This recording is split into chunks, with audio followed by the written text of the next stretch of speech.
क्या डायबिटीज जो है वो यंग पीपल्स को ही होती है या एक पर्टिकुलर एज के बाद ही होती है, ऐसा कुछ है? देखिए, जैसे मैं टाइप 1 डायबिटीज़ बोल रहा था, जो हुँ, इंसुलिन डिपेंडेंट होता है, वो जी, यंगर पॉपुलेशन को होता है। ओके।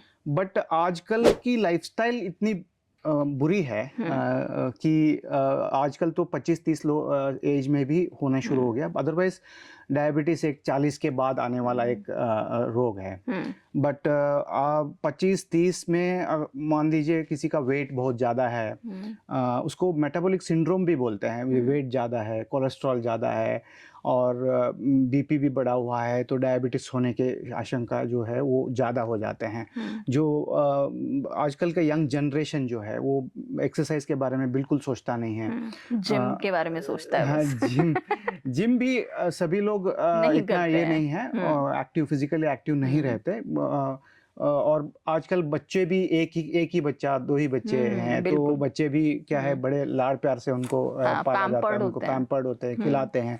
फिर हम जो जंक फूड खाते हैं, हुँ, फास्ट फूड खाते हैं, हुँ, उससे भी ये प्रॉब्लम्स होते हैं बिकॉज़ बहुत सारे केमिकल्स ऐसे होते हैं उसमें जो बॉडी के लिए अच्छे नहीं हैं। प्लस जो फाइबर कम होता है, मतलब हुँ, फ्रूट्स और वेजिटेबल्स में फाइबर ज़्यादा होता है, वेजिटेरियन फूड में, वो फाइबर कम मिलता है उनको। हुँ, तो ये जंक फूड और फास्ट फूड खाने से भी ये रोग हो हुँ, सकते हो हैं। सकता है। तो मैं अभी आपका वो जो क्वेश्चन है कि हुँ, क्यों, आई मीन एज का एज, फैक्टर है। यस। एज अभी यंगर एज में शुरू हो गया है हुँ, और आपको ये सुन के हैरानी होगी, डायबिटीज़ कैपिटल है इंडिया। पूरे वर्ल्ड वर्ल्ड में में। नंबर 1 है हमें भी हुँ, डायबिटीज़। तो डायबिटीज़ एक साइलेंट किलर भी है। हुँ, ये बहुत ज़रूरी है कि हम ये समझें कि अगर किसी को डायबिटीज़ है, डायबिटीज़ मेलाइटस बोलते हैं इसको। एक और तरह का डायबिटीज़ भी होता है, उसको डायबिटीज़ इंसिपिडस बोलते हैं, हम उसके बारे में अभी हुँ, बात नहीं करेंगे। डायबिटीज़ मेलाइटस जो कॉमनली अभी पाया जाता है, उसके बारे में हम बात कर रहे हैं।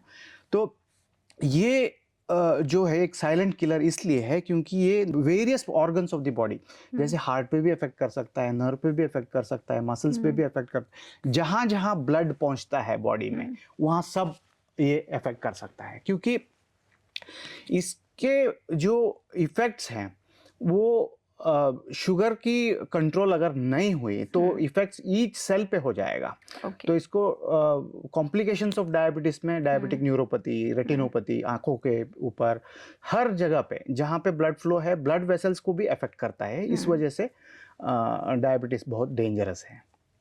डायबिटीज़ जितना मैं सोचती थी उससे कहीं ज़्यादा डेंजरस है। बहुत, बहुत। साइलेंट किलर इसीलिए बोलते हैं हाँ, उसको। हुँ। क्योंकि डायबिटीज़ के बारे में बस हमने जो सुना है वो यही है कि डायबिटीज़ हो गया तो आइज़ पर कुछ लोगों को बहुत ज़्यादा जी, इफ़ेक्ट हो जाता है उसको कि रेटिनोपैथी कहते हाँ, हैं। कि आँख से दिखाई देना बंद हो गया या किसी बॉडी में अगर किसी को शुगर लेवल बहुत ज़्यादा हो गया तो उसके बॉडी ऑर्गन जो हैं वो हील भी नहीं कर पाते हैं, हील नहीं कई कर, बार। जैसे छोटा-सा वुंड हो गया या कट हुँ, हो गया, हुँ, चोट लग गई, हुँ, तो वो हील नहीं होते और ज़्यादा हाँ, इन्फेक्शन होने के चांसेस होते हैं। हुँ, इम्यूनिटी कम हो जाता है। न्यूरोपैथी यानी कि नर्व्स को अफ़ेक्ट करता है। वैसे ही हर बॉडी को, आई मीन हुँ, किडनीज़ को अफ़ेक्ट करता है, लिवर को अफ़ेक्ट करता है, हर हुँ। बॉडी पार्ट को वो अफ़ेक्ट कर सकता है। तो भाई देखिए अगर आपको लग रहा है ना थोड़े से भी लक्षण आपको डायबिटीज के लग रहे हैं तो प्लीज अपने डॉक्टर के पास चले जाइए। हमारा मोटिव आपको डराना नहीं है।